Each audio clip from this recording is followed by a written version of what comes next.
Hi folks, and welcome to another edition of my veg garden. I'm not going to tell you what day it is because it's a special video today.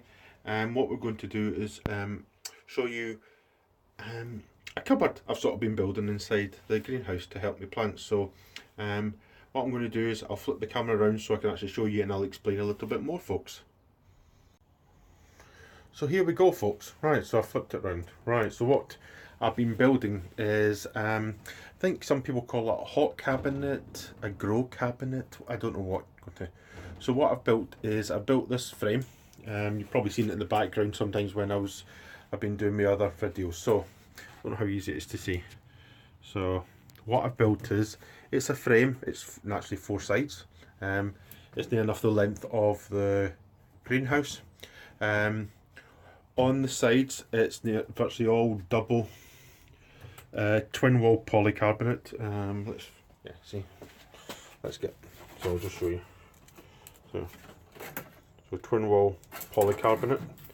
So on the sides, so let me get a finger. So on the sides and down the back, it is twin. So both on the inside it's twin wall polycarbonate, but it's both also on the outside and on the inside. Let me just open it. So we've got that side, we've got a bit on the outside, and we've also got on the inside. So on these, so that's to try and give it insulation. Both it's insulated because it's been twin wall, plus it's got a cavity as well in it. What we've done is we've sealed the holes in it with silver tape. It does say about not doing one on the bottom, but I think that's more, it said about putting a breathable one on the bottom. I didn't like that. I wanted to seal the whole thing to try and get as much insulation as possible. So done that. We've got these caps here on the screws as well for holding it just here. Right, so that's that part. What I did find was, when I did my calculations, I completely forgot about the height of the caps and things like that when I was doing my measurements, and worked out that on this section here, which is the centre panel, I couldn't have the twin wall on the inside as well, so there's only one sheet of that there, but the rest of it's doubled all the way around. The roof section is completely removable. It's just a single sheet, so as you can see, I've joined, that's one piece, I've got a smaller piece in the middle and there, so that's easy to remove. The doors, those are simple, purely just hinges, so screwed into this piece of timber, bolted. One job I've still got to do is I've got to cut these off so that no one catches himself. They're shorter here, the ones at the other end here, as you can see, are just slightly longer, so they've got to be cut off. So as I say, the centre panel here, that's fixed in place. The doors, what I've got is, are they turn bolts or something like that? So what I've done is I've cut out space so that what happens, let me just come a little bit further back, so you do that. So I've got 3 on each door.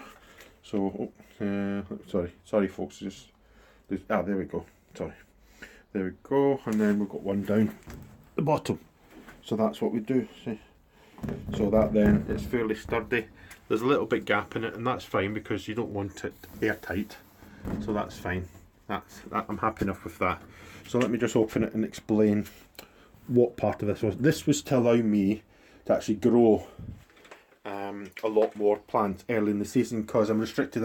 I've not got no space in the house to start plants off like windowsills or anything like that, because you know, at the end of the day, it's my wife likes her house to be nice, and last thing she wants is for me to have plants all over, plant pots and trays and everything like that on the windowsill. So she has nice stuff that we've collected over the years from different trips around Europe and Northern Africa. So that's the way it is. So we keep her nice things, pictures of family members. So there's no space. I've got, as people have seen, I've got my grow cabinet, which has got the giant onions growing at the moment. So, and that's limited with space as well. So the idea behind this is that this will allow me to grow a lot. What's not been installed yet is, it's not going to be a fixed cable. I'm going to have an extension cable that runs from the shed to the greenhouse, and I'm going to have, similar to the oil-filled radiator I've currently got inside my grow cabinet for the onions. What I'll do is, sorry about all the mess here, it will be down in the middle here. It will be wide enough, it will give me enough temperature. With it being insulated, it will be absolutely perfect. It will give me that. So we've got all these. Let's open the other side, because that's where me, so I can explain part of it. So these frames, sorry folks, just wait a second. Let me just, so these frames are built. The idea behind them is that one of these solid seed trays, so no holes in the bottom at all. Idea is you put the either other seed trays or module trays of that in them. The idea is that these will just fit, they sit straight in like so. I'll show that on this one as well. This one was this one was the first one I did on its own. I worked out that these weren't the exact same size, they're ever so slightly different, because you see how that just fits in, whereas in that one there. So I altered the ones as well. So these ones down here, there's not very much movement, as you can see. So that's the idea behind this, yeah, is to do that. But also, part of it also is that this allowed me to get 12 of these trays in at any one time. But also part was thinking of, you know, you start things up at the top here, you know, because naturally the heat rises, so you put them in here to start with. You might think, you know, well, I don't want, you know, just seed trays. You know, I want it to be, as we go on through the year, I want them to be able to, I'll be able to take the doors off, I'll take the roof off, and then I'll use it just for normal plants. So I thought, all right, what happens with, I've got plants in here like onions that or leeks that go really tall. Well, this is where I worked out how to, that these come out like so. So now we take that down. So if you have a bigger plant, it's a lot taller from there. If it's a lot taller and growing here, then it's not restricted now. You know, you might say, oh well, I was thinking, oh well, that's not going to do it. What I'm going to have is, I'm going to have some plywood that's the same height as that, with little bits in it, little bits of wood to stop it moving, so it just sits nicely. It'll sit in there like that, so you'll be able to then do that. So in theory, you could take them all out, every single one. It's not attached. The simple thing is, you see there, just brackets that are level to allow me to do that. So as I say, that's the idea behind. And as I said, it comes out easy enough and it goes back in easy enough. Just bear with me. Second, trying to do this one-handed is never easy. So as you can see, that's it gone back in, and the seed tray straight in like that. You know, turnbuckles or catches or whatever they call these. See, all done. Same on the other side. So said that's my thing completely enclosed already, as you can see. Perfect thing of this as well is that, you know, I've got two cats, and the youngest of the cat, Dougal, he is typical kitten. You know, he's, what is he? I don't know, he must be coming nearly 6 months old. And he's the type of kitten that he's into everything. He loves going underneath things, and I can just see him. If I don't have these closed early on, I can see him just getting into my plants. So that's this. So this was, I'm going to call it my hot cupboard.